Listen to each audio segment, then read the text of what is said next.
Welcome to the Nature Photo Guys podcast, where we talk about nature photography, from gear to our philosophies and everything in between. So grab a cup of coffee, sit back and relax. You're listening to Joe Desjardins and Chris Gibbs, the Nature Photo Guys.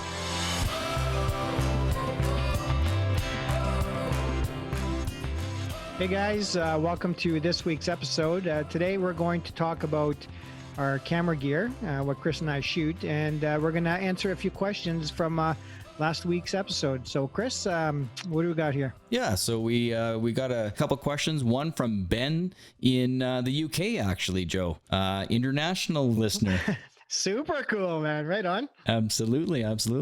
So his question is, have either of us studied animal behavior to improve our wildlife photography, or would we say that it just comes more from experience from many years of doing wildlife photography? Well, I'd say a little bit of both, but what I advocate to my students is to learn the natural history of the animal. I mean, it's only going to improve your odds of finding the animal and recording natural behavior. Because, I mean, the last thing you want to do is stress the animal. And in photos, it's obvious when, let's say, for instance, the bear is stressed. You know, you're recording certain behaviors like ears pinned back, its jaws open, it's like chomping down, you know, it's popping, right, stuff like that. So, you know, you want to record natural behaviors. So, you know, knowing what is natural and what's unnatural. Obviously, the stuff that's unnatural, you're not going to want to shoot unless it's for educational purposes. Right. Filming a documentary or something, or using them as teaching photos, you know, but never do you ever want to purposely put an animal in a situation like that for the photo, right? No, absolutely. So I think learning behavior is huge. Absolutely. So okay, that goes for all animals, not just bears, right? Oh, absolutely. Yeah, I know I'm a bear guy. Yeah, but yeah, any and all animals, of course. Yeah, absolutely. Yeah. No, I agree. And we had another question from Brian from Calgary. And his question is, he says he's an amateur hack that runs around taking pictures of his family and some nice mountain ranges in Banff. And his question is, what kind of photos would you suggest that he prints in black and white versus color? Are nature shots more attractive in black and white, he asks. This is pretty opinionated question, I think, eh? Very subjective. Yeah. I'm not a big black and white guy. I'd say about 0.5 to 1% of my images are black and white. Okay. But it's pretty much based on circumstance. Like, I mean, if the scene is very contrasty, you know, shadows are really dark, sharp, you know, that sort of thing. Yeah. And lends itself to black and white. Absolutely. I'll shoot it with that in mind. Okay. You know, but I'm not one to just desaturate an image and make it a so-called black and white image. I mean, you know, I grew up in the film days, you know, the darkroom days, and we used a lot of different colored filters and stuff when printing, right? When printing black and white for contrast, et cetera. So, you know, if you're going to do black and white photography in nature, my only suggestion would be to, you know, watch a few YouTube videos and learn how to do it properly with the black and white slider options in, say, you know, Photoshop or Lightroom, that sort of thing, right? I mean, Ansel Adams made a whole career out of it, you know?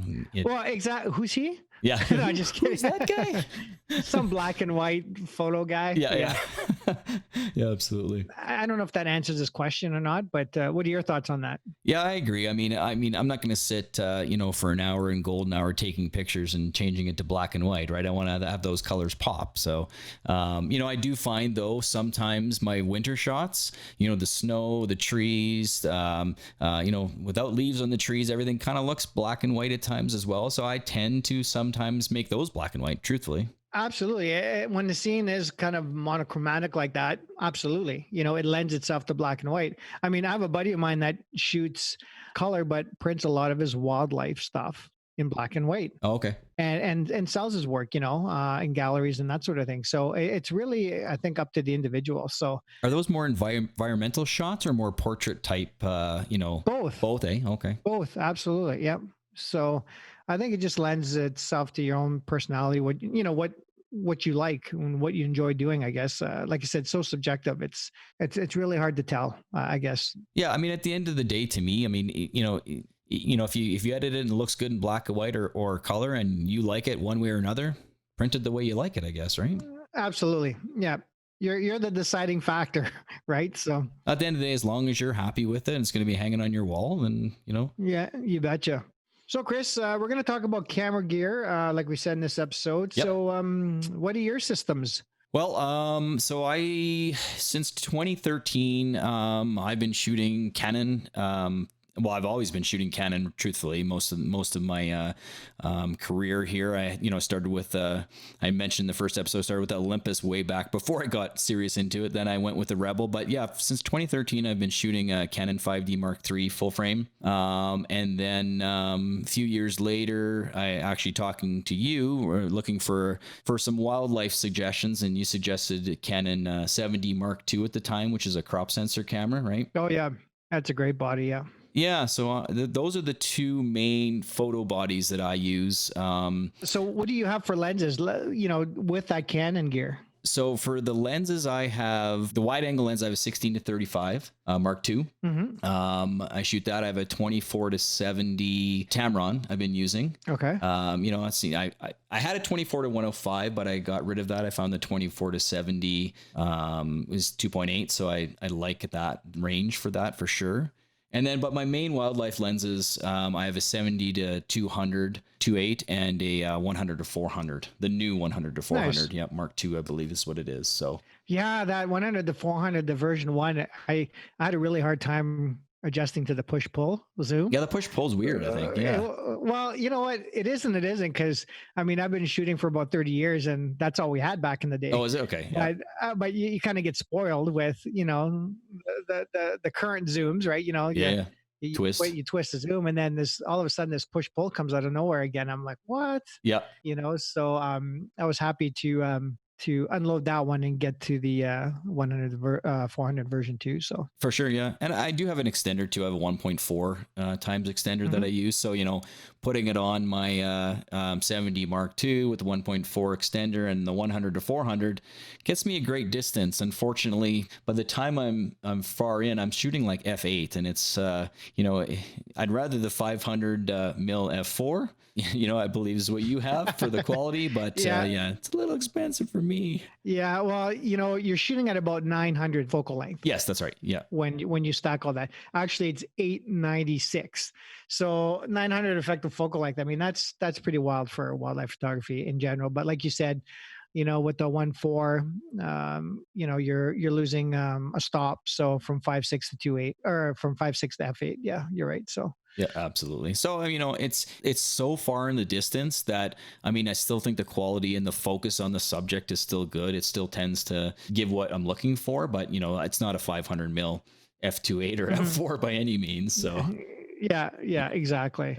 No, I get you there. So, besides the Canon stuff, what else do you shoot? Yeah. So, over the last couple of years, as you know, I have been doing video as well. And, I've purchased some Fuji cameras. So I use the XT series. So I have an XT3 and recently purchased an XT4. And I like those cameras. It's the reason I went to that on the video side is because the Canons I have don't do 4K, and I really wanted to shoot the video with the 4K. It allows you to do some cropping if you're exporting in 1080p as well. But over the last year here, I've seriously been talking about moving to the Fuji's full time. I keep going for it, and then I go back to my full frame and go, man, I just don't know if I can give up my 5D Mark III, the quality that's coming out of that full frame, because the Fujis aren't. They're crop sensors as well. Yeah. Is it a 2 times crop? No, 1.5. Oh, okay. Yeah. But they're mirrorless. They're so much lighter. Yeah, you bet. Right. So you definitely think about that when you're out hiking or whatever, right? It's carrying the 100 to 400 and the 5D Mark III and the 70 Mark II in your bag, plus your tripod. I start second guessing myself. Should I be moving towards the Fuji guys? Because the quality is still great. The quality is really good. The mirrorless systems over the years have really fastly improved. And, Sony, I know, is the big name, in the mirrorless industry right now, or have been over the years. Panasonic. Yeah, well, that's what I was going to say. I mean, there's a lot of companies that are slowly moving ahead of Sony in my eyes, and Panasonic being one of them. Fuji is darn near close to that. And you know what? This is going to be the year for Canon if it wasn't for this COVID thing. They're planning coming out with tons of new bodies with the R5 being 8K and all that, right? So, but yeah, no, right now I'm going back and forth between the Canon and the Fujis. Canon primarily has been my photo cameras, and the videos has been, or Fuji's has been on the video side right now. But, if I just bring my Fujis, I'm not disappointed in any of the images I'm getting at all. Right on. Well, on the Fuji, I've been looking at the 100-400, but they also have an f2 200. Man, it's $9,000, but man, f2 200. That would be a sweet lens. With the 1.4 that comes with it. Yeah. That'd be a sweet setup for sure. So, but it's like, do I buy this lens or do I buy a car? Oh, exactly. Right? And my hardest problem is, at some point down here, I just have to make a decision. Am I going to stick with Canon for photo and Fuji for video, or am I going to move to one system or another here? That's right. Because at the end of the day, why am I going to have a 100-400 Canon, 100-400 Fuji? Like, this is getting expensive. I got to make a decision here. That's right. In the back of my mind, I keep hearing that, with the Canon systems that are coming out, I keep waiting. What should I do? But like you said, the technology has changed so much that I don't think there's a bad move either way. I mean, no, won't be. The Canon the Fuji X-T4 is a great camera. I absolutely love the camera with the stabilization, and it's probably going to be a third or a quarter of the R5, the Canon R5 that's going to be coming out in the fall. You know what I mean? Yes, the Canon's got 8K, but I can still shoot 4K. Well, how much more do you need? You don't. Not for these days. You know what I mean? So. No. And not for what we're using it for and sort of thing. I mean, if you're solely in the stock, a friend of mine shoots 8K, right? Yep. But he's thinking years ahead. Sure, planning for the future. Yeah, he's planning, and like they had mentioned in their podcast before, if you've got it, you might as well shoot it with the best quality you can afford, even if you can't use it now. Exactly. Yeah. Yep. And that's one of the episodes on the Wild and Exposed podcast. So if you guys wanted to check that out, Wild and Exposed, I'm not sure what episode it is, but they do talk about that. So yeah, it was a really cool episode. So I'll check it out. Yeah, absolutely. And what about yourself, Joe? Well, as you know, I've been a Canon guy primarily since, for about 30 years. Yeah. So I still have my Canon gear. I still have my 1DX Mark II and my 500 f4, as you suggested that, as you mentioned earlier. Yeah. But I am primarily a Panasonic shooter now. I would say about 95% of my shooting is with the mirrorless Micro Four Thirds system. Okay. So right now I'm shooting with the Panasonic Lumix G9, and my primary wildlife lens is the Leica 200 2.8. Oh, nice. So something interesting, something I really wanted to bring up is one of the biggest criteria, if that's the right word, for me was, like you said, carrying all that gear sure weighs on you, right? After a while. I mean, I remember having packs of, weighing anywhere from 25 to 30 pounds, just camera gear. Yeah. And that's without anything else. Exactly. Yeah. But I got some interesting stats here.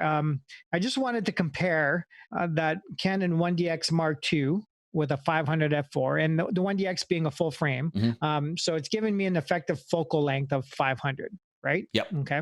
Now with the G9, with a grip, to make it look like the 1DX, with batteries, okay, with a 1.4 teleconverter and the Leica 200 2.8 combined, because it's a Micro Four Thirds system and it's got a 2x crop factor built in. Yep. That's giving me an effective focal length of 560 millimeters. Okay. So it's very comparable. Like if you're looking at both systems, they're shooting at about 500 mils, right? Okay. Yes. Yeah. Here's the difference in weight. The Canon is 10.5 pounds. Okay. Okay. And the Panasonic is 5.2 pounds. Holy crap.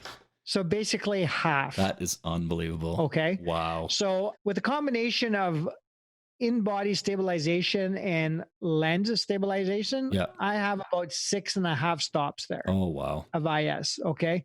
So I can handhold that system all day long, Yep. Gone are the days of heavy duty tripod, gimbal head to mount the 501D, that sort of thing, right? Yes, But exactly. this Yep. system here, I can handhold all day long. And like I said, getting tack sharp images because of the built-in IS and my shaky hands sort of thing. Yeah. Right? So you don't use a tripod anymore at all with that Panasonic system, eh? Not for wildlife shooting, no. Okay. And I'm a big advocate of tripod photography. Right. But that's mostly for the landscape and the macro work. Right.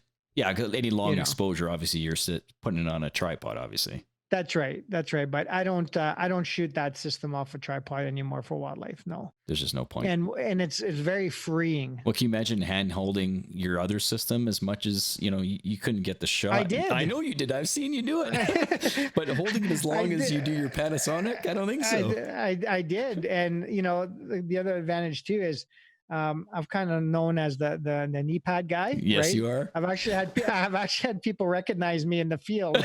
From the knee pads? From the knee pads, oh, that's Joe, right? Oh, that's awesome. But the main reason they come on when I get there and they never come off till I'm done is, changing that point of view. And with such a light system, I can go from standing to kneeling in a second, right? You're right. Yeah. And changing the whole feel of the image, right? So yeah, again, it goes with the advantage of it being lightweight and being able to handhold, right? So, but no, tripod for landscape. I mean, even when I can handhold a landscape shot, I don't. I'm just I guess maybe a little old school that way, but I also shoot landscapes a little differently than most. When you're shooting, live view and manual focus and all that kind of good stuff, a tripod's a necessity, right? So, yeah. Well, I mean, I'm the same way. You think to where you're going to use it, like you said before, right? At the end of the day, I'm going to print mine. I want it as detailed as possible. So I don't want any movement at all. I don't want to take that chance. Even though if it's got in-body stabilization, there's just no, I need to stick that on a tripod to make sure there's no movement. Well, when I first got this system here, I actually went and tested the system hand holding a long exposure waterfall shot. Oh, wow. And I got to a half a second hand holding for a sharp image. You're kidding. So the rocks were tack sharp and the water was flowing, and you know what I mean? Like it got soft enough. I mean, not what I'd normally shoot, using but you can do filters, it is what you're saying. But I could do it, and I'm not saying every image, probably 1 in 10 or 15 was sharp. Sure. You know what I mean? Yeah. Maybe even a better ratio than that. But again, I'm a coffee drinker, so that has some effect on my my body stabilization. Your in-body stabilization isn't as stable as your Panasonic. Exactly. I drink a ton of coffee. Yes, so I know you do. People know me for coffee. Follow my Instagram and my stories and you'll see. Yes. So, along with that being my main system, I mean, that lens rarely comes off, when I'm photographing wildlife. Yep. I also have the 2x teleconverter, right? Oh, you do? Okay. Yeah, you bet. So I'll use the 1.4 and the 2x. So, I got a quick question regarding the teleconverters. Yeah. You said you have a 2x teleconverter. Mm-hmm. How is the image with that? Is it soft? Like, does it become soft, or with the Panasonic, how does it look with that 2x? So with that 1.4, it's tack sharp. I hardly ever take it off. Okay. And with the 2x, the quality is good. I wouldn't say it's as sharp as the 1.4. Okay. I don't think there's a 2x teleconverter in any brand out there that is as good as the 1.4, Well, that's what I was going to say, because I mean, the Canon, the 2 isn't as good as the 1.4 in the Canon. So I was just curious on the Panasonic side, same thing by the sounds of it. But what I would say, what I will say is that it's, I don't think twice of using it. Is that right? Yeah. If I need to reach, I'll use it. So I'm not saying, oh, well, maybe the image quality is going to be, no, it's, if I need it, I'll use it, Yeah. And with the 200, that gives me an effective focal length of 800, right? Yes. So, yeah, exactly. So it's a nice range for wildlife photography at 5.6, right? So yeah. I also have the Leica 100 to 400. Okay. So again, an effective focal length of 200 to 800. Okay. Okay. It's an f4 to 6.3. Oh, okay. Okay. but I don't use any teleconverters with it because you can't. Oh, so physically you just can't do that at You all. can't. Okay. No, It doesn't with become manual. It's just you just physically can't. you just physically can't because it's a sliding rear element, right? So when you zoom out, the aperture go or the rear element goes in, Oh, I see. and when you zoom back, it goes out Yep. or it comes back, right? So it would just make contact with the teleconverter, so you Right. just can't do it, Okay. right? And then I've got a couple other lenses I use. I've got the 12 to 60, which essentially is a 24 to 120, right? Yep. Which is a nice little compact walking around lens, and that's an f2.8 to f4. And then my wide angle, my 8 to 18, which again is a 16 to 36, that's a 2.8 f4. So I've got a quite a little range there as far as lenses go, and I also have the Panasonic macro lens. It's a 45 f2.8, Okay. which gives me an effective focal length of 90 mils, right? Right. Yeah. So Exactly. so that's my system there. What I'd like to point out is this though. Besides all the incredible features it has, which you could basically go to the Panasonic website, click on a G9, and it has a full spec sheet there, Yep. along with any and all of the other lenses. Before, I either carried a 1DX and a 500 and a low pro bag, Okay. or I carried a camera bag with a 1D, a 16 to 35, a 24 to 70, a 70 to 200, a 100 to 400. So, but it wasn't all combined. There's no way I could physically do that, right? So I was either going out for wildlife and I would just use that system Yeah. there, right? Yeah. With the 500, or I would have a camera bag on me that had multiple lenses, Right. right? Yeah. I couldn't do both because honestly, Chris, every lens is a wildlife lens and every lens is a landscape lens. Fair enough. Yeah. Right? Think about that. I gotcha. I've shot in some beautiful environmental images of bears, in the foreground with a misty background, in the trees and Yep. and that sort of thing, or bighorn sheep up on the mountainside, where that 24, that 16 to 35 would just fit perfectly for that, right? Yep. And then there's a lot of those portrait shots, those trophy shots I call them, where it's kind of the head and shoulders sort of thing, where you would need the longer telephotos, right? But now here's the kicker here. Now I have the whole kit in one bag. Wow. So in my f-stop bag, all those lenses I told you about will fit inside my camera bag. Wow. So is there even a need to carry your 1DX Mark II in the 500 mil anymore? Like, do you even carry it at all? No, I don't, and that's what I mean. Like, I'm a Panasonic shooter now. Yep. I'm actually a Lumix storyteller, right? That's so right. I do shoot for Panasonic, but the image quality coming from this camera system is insane. Like if you look on my Instagram on the main page there, over the last 2 years, you're not going to be able to tell me the difference between a 1DX full frame and a Panasonic Lumix micro four thirds Right. image. Just there's not even You can't. really. No. I mean, there is a few little drawbacks. The 1D is amazing in low light. I mean, I've shot images at 25,000 ISO. You know what I mean? Yes. Yeah. But the G9, I'm looking at 1600, 3200 ISOs are still printable. Wow. But again, I very rarely shoot at that high of an ISO, regardless of the camera system. You know what I mean? Sure. Yeah. I'm always trying to stick, 200, 400, 800 ISO, sometimes up to 16. But I mean, you're always trying to push the lowest ISO possible anyways, Oh, absolutely. right? Yeah. But, for the last few years, look at my feeds and stuff, and you'll see the majority of it's Panasonic, and there's nobody out there that could tell me that one was shot with one or the other. So wow. Well, there's your answer. The quality is there. Absolutely. Absolutely. Jeez. And that's the problem that I have right now is the fact that, when I go out in my truck on my front seat, I've got my, my 5D Mark III with my wide angle, or a 24 to 70, because that's the one that's in my head that I'm going to put filters on if I need to, and get some landscape shots. And then I also have my 70 Mark II with my 1.4 teleconverter and my 100 to 400. And these days, I'm also carrying my XT3 or my XT4 because I want to shoot video. And that's what keeps me going back to this geez, maybe I should just move to Fuji. The quality coming out of the Fuji is the same thing. The XD4 as well has IBIS now as well, and it's 6.5 stops. So I mean, I keep going that way and carrying a 100 to 400, and the ability to take photos of wildlife or videos at this, having that ability without having to grab a different camera for the photos versus the video. Yeah, I keep going back and forth on that too. And the technologies is just crazy these days. And I'm on the same page. I mean, I don't know how many times now, just from where the placement of the video button is on my G9, Yeah. I can switch from 4K to stills back and forth. You know what I mean? Absolutely. All on the same camera system, right? Yeah. So, and it does 4K, 6K. I mean, it's ridiculous. Wow. And I can actually pull stills from 4K, 4K 60 frames per second. I can extract 8 megabyte JPEGs.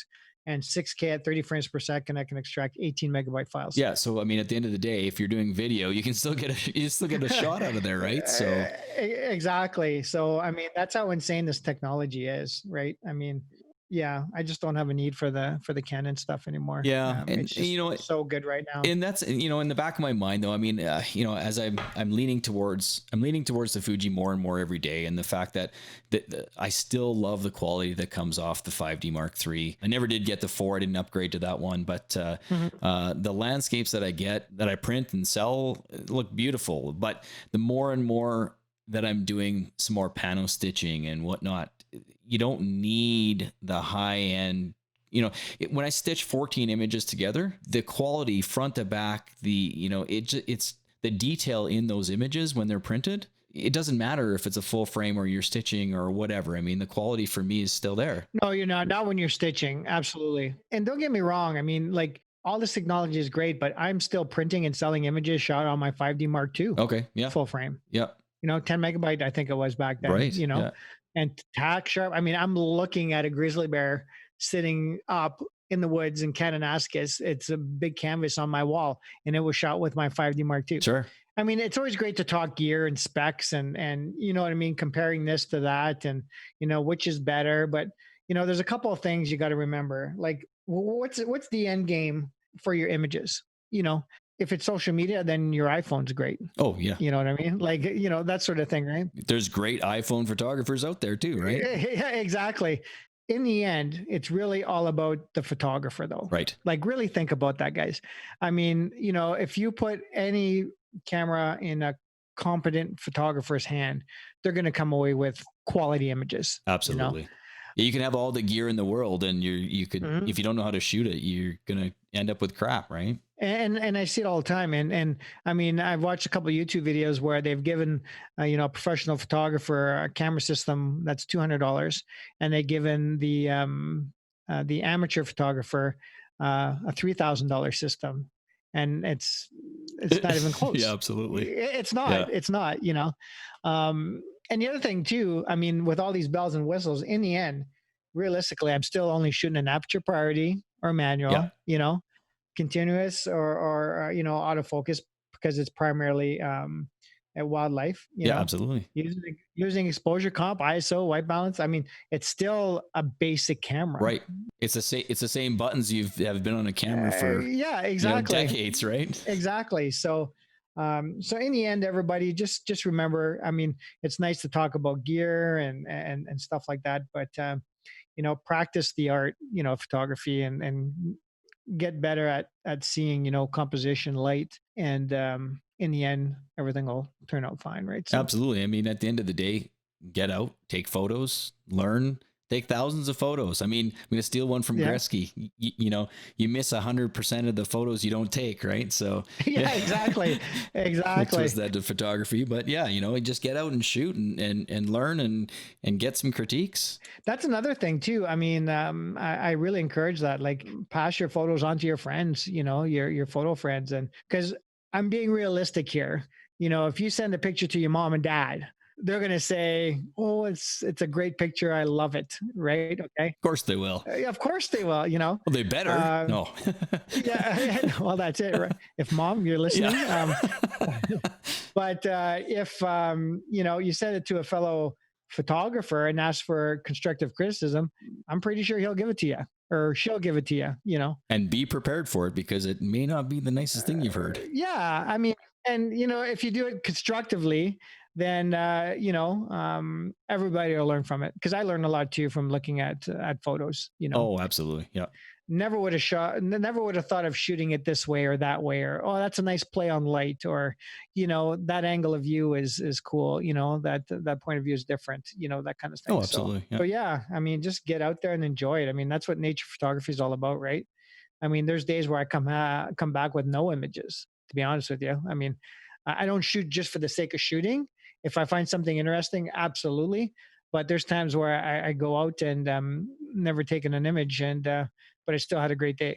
You know, that was me 2 weeks ago, man. I headed out on 22X to McLean Creek, down to Longview. Mm-hmm. The road wasn't open in Kananaskis, just west of Longview there. So I headed down to Waterton, drove around there. And at the end of the day, you know, you get to a point in your photography career that you're right. You don't just take photos just for the sake of taking photos. If they're not going to do something for you, if you don't see something, you know, I went 700 kilometers. I think I ended up with 4 photos. I mean, but hey, it was a great drive. Exactly. And it's good to explore. Yeah, well, and that's it. You know, it's you're doing some recon, right? So you know, you're looking at possible locations for another time. That's exactly right. Yeah, you know? Absolutely. Especially for the landscape stuff, right? There's a lot of times where I'll take iPhone photos just to remind me of a location, so I can come back, you know, for a sunrise or sunset shoot or something like that, right? Well, that's especially good because if you get there and it's super dark, you know exactly kind of where you were, even, right? Yeah, that's exactly it, you know. But yeah.